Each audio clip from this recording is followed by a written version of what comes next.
শহীদদের বিচার, আহতদের বিচার, শহীদ পরিবার আহতদের পুনর্বাসন কোনোটাই আমরা পাইনি। এই বিজয় র্যালি থেকে আমাদের প্রথম চাওয়া হচ্ছে জনতার 18 কোটি জনতার জুলাই সনদ বাস্তবায়ন। খুনি হাসিনা সহ সকল গণহত্যার বিচার অতি দ্রুত করতে হবে।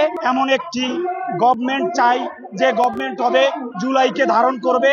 আমাদের গণ অভ্যুত্থানের 1 বছর পূর্তি হয়েছে, কিন্তু আমাদের যা চাওয়া ছিল সেটা আমরা পাইনি।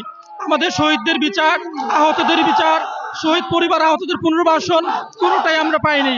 আমরা চাই এগুলো খুব দ্রুত বাস্তবায়ন করা হোক। সেই সাথে আজকে যে জুলাই ঘোষণাপত্র ঘোষণা করা হবে সেখানে ছাত্র জনতার গণমানুষের আকাঙ্ক্ষার বাস্তবায়ন করা হোক।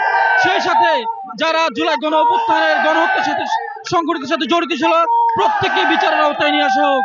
আমরা ইন্টারিমের কাছে আহ্বান করব 11টা যে সংস্কার কমিশন গঠন করা হয়েছে সেগুলো দ্রুত কমিশনে পৌঁছে বিচার ও সংস্কার দ্রুত কার্যকর করে তারপর নির্বাচনের দিকে যাওয়া হবে। বাংলাদেশে কেন্দ্রীয় সংগঠনের ঘোষিত প্রত্যেকটি মহানগরে আজকে বিজয় র্যালি হচ্ছে। এই বিজয় র্যালি থেকে আমাদের প্রথম চাওয়া হচ্ছে জনতার 18 কোটি জনতার জুলাই সনদ বাস্তবায়ন এবং 2000 শহীদ এবং 40,000 গাজীর পরিবারের পাশে বর্তমান সরকার দাঁড়াবে এবং তাদের যে মূল চাওয়া জুলাই সনদ জনতার সনদে রূপান্তরিত করা। দ্বিতীয়ত বিষয় হচ্ছে জুলাই গণহত্যার বিচার নিশ্চিত করা।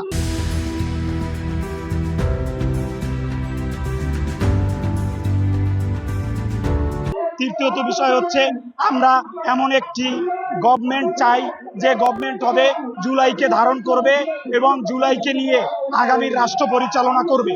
এই ধরনের দায়িত্বশীল ভূমিকা নিয়ে নতুন একটি গভর্নমেন্ট আমরা প্রত্যাশা করছি। এবং আমরা আজকে আমাদের কর্মসূচিতে আরেকটি বিষয় ঘোষণা করতে চাই, প্রত্যেকটি বিশ্ববিদ্যালয়ে ছাত্র সংসদ দ্রুত সময়ের মধ্যে দিতে হবে।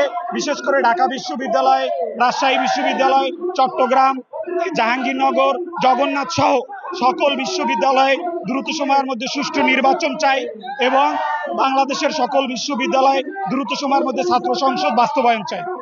যে জুলাই সনদপত্র ঘোষণা হওয়ার কথা ছিল সেটা নির্বিঘ্নে করতে হবে এবং জুলাই সনদপত্রে কোনো দল, কোনো মত, কোনো গোষ্ঠী যাতে একক কোনো মতামত সেখানে প্রকাশ না পায়। এই জুলাই সনদপত্রে সকল ধর্ম, জাতি, বর্ণ সকলের নির্বিশেষে সকলের মতামতকে অগ্রাধিকার দিতে হবে। এটাই আমাদের আজকের এই প্রোগ্রাম থেকে অন্তর্বর্তী সরকারের প্রতি আমাদের আহ্বান। আমাদের র্যালির মাধ্যমে আমরা পুরো শহরকে প্রদক্ষিণ করেছি, শহরের একটা অংশ। এর মাধ্যমে আমরা ইন্টারিম গভর্নমেন্টের কাছে যে দাবি তুলে ধরতে চাই সেটা হচ্ছে জুলাইয়ের ঘোষণাপত্র স্বাধীন, নিরপেক্ষ, গণমানুষের আস্থার প্রতিফলনের জায়গা হতে হবে এবং এর পাশাপাশি যে খুনি হাসিনা সহ সকল গণহত্যার বিচার অতি দ্রুত করতে হবে, যাতে শহীদ পরিবারের আশা আকাঙ্ক্ষার প্রতিফলন হয়, তারা যাতে ন্যায় বিচার পায় অবিলম্বে। এটাই ছিল আমাদের আজকের দাবি।